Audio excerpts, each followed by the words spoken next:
Voilà, donc, en petit c, nous allons voir ce qu'on appelle les centrales thermiques à vapeur. Ça aussi, c'est tellement simple. Ici, au niveau de la centrale hydroélectrique, les turbines couplées, la turbine tourne à cause de la pression de l'eau. C'est l'eau qui fait tourner. Mais ici, quand on parle de centrale thermique à vapeur, là, ça veut dire que quelle est la force qui fait tourner la turbine là? Ici, c'est la pression, la chaleur reçue par l'eau là qui fait tourner. D'où le nom centrale thermique à vapeur. Mais c'est le même fonctionnement. Voilà, donc c'est la force qui change ici. Ici, la force là, c'est l'eau qu'on utilise pour tourner. Mais ici, c'est la pression de la chaleur, la pression, la chaleur reçue par l'eau là, qui fait tourner la turbine. Mais c'est toujours couplé aussi à un alternateur qui permet de convertir cette énergie là en énergie mécanique. Voilà, mais quand on parle de force, c'est toujours l'énergie mécanique. Mais ici, l'énergie mécanique est transformée en énergie calorifique ou bien l'énergie thermique qui est transformée en énergie électrique. Mais on prend toujours l'énergie de départ et puis l'énergie d'arrivée. À cause de ça, on parle de l'énergie mécanique et puis l'énergie thermique. Ici, à l'intérieur, là, on peut avoir d'autres types d'énergie, mais ce n'est pas un problème. Voilà, donc, les centrales, ici, elles utilisent la force de la pression engendrée par la vapeur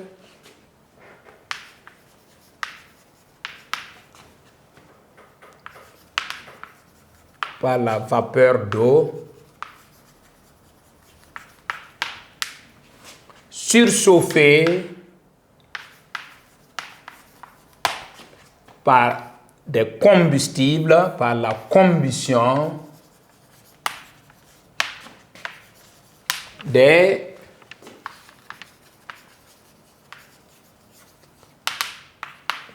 combustibles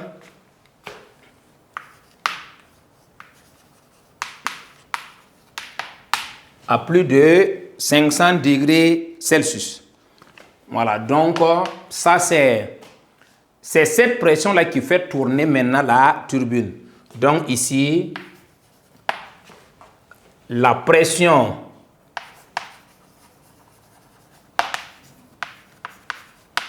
de cette vapeur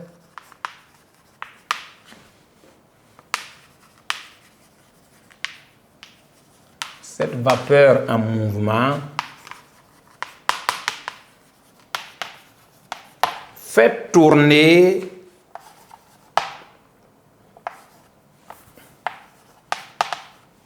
les turbines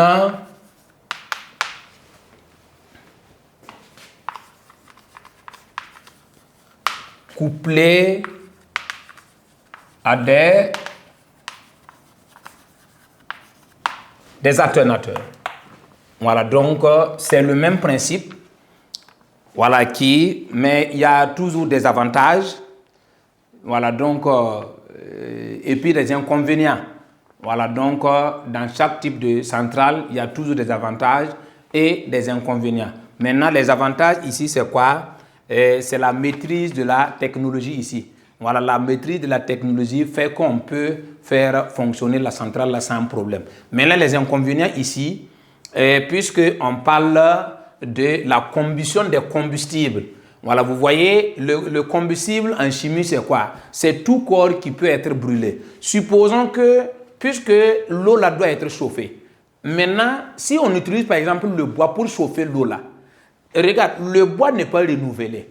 Voilà, donc ce sont des inconvénients. Le bois n'est pas renouvelé. Puis à chaque fois, il faut aller chercher. À chaque fois, il faut aller chercher. Donc, si le combustible est épuisé, ça veut dire que c'est difficile de pouvoir fonctionner. Donc, ce sont des inconvénients.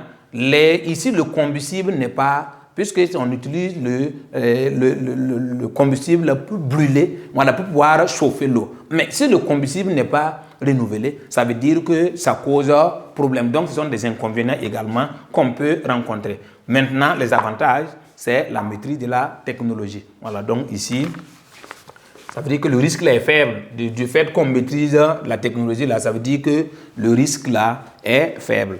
Voilà, donc c'est ce que ça veut dire. Et donc, les avantages également ici, il faut retenir, parce que ça peut arriver qu'on vous demande, voilà, quels sont les avantages liés à une centrale thermique à vapeur et les inconvénients. Voilà, donc ici, les avantages là, on peut avoir une maîtrise de la technologie. Ça veut dire qu'il entraîne ce qu'on appelle, il y a peu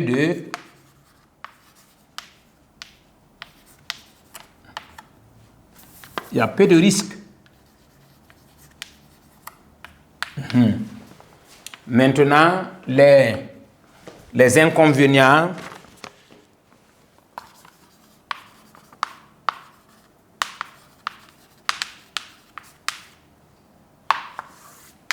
Voilà, les inconvénients ici, c'est que c'est caractérisé par un faible rendement. Donc, rendement faible. Ce qu'on appelle faible rendement qui tourne autour de combien? 35%. Il y a ce qu'on appelle épuisement des ressources. C'est ce que j'ai. Épuisement des... Voilà, donc il y a émission à effet de serre qui participe à l'échauffement climatique, tout ça là. Donc, voici ce qu'on peut retenir concernant les inconvénients. Faible rendement qui tourne autour de 90 et 35%. Ça veut dire, quand on dit rendement 35%, ça veut dire quoi? Ça veut dire que si on produit 100, ça veut dire une énergie de 100 kJ, ça veut dire que ce qu'on doit utiliser là, c'est 35. Donc, vous voyez que c'est faible. Mais ici, vous voyez que quand c'est 100 kJ qui est produit, ça veut dire qu'on a 90 kJ qu'on doit utiliser. Vous voyez que les rendements ne sont pas les mêmes. Voilà, donc voici en gros ce qu'on peut dire concernant les centrales thermiques à vapeur. Donc, on va continuer avec... le petit D, c'est ce qu'on appelle les centrales nucléaires.